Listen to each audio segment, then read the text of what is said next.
Hi curious friends, here we have two magnets and we know that when it will come closer it will repel as you can see in the figure.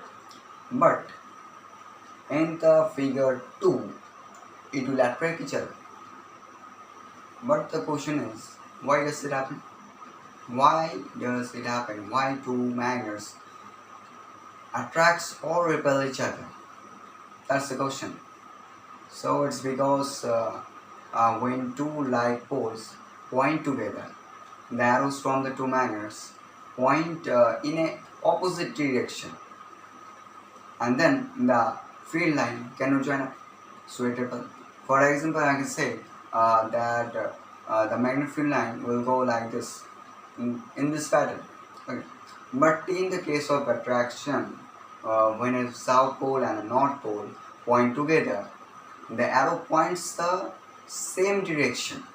So the field lines can join up and the magnet pull together. I mean attract each other. So this happen.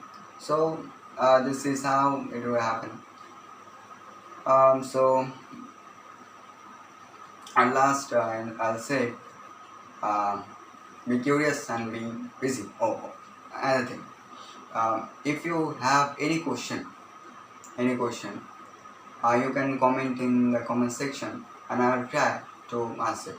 Thank you. Thank you for giving your precious time. Thank you.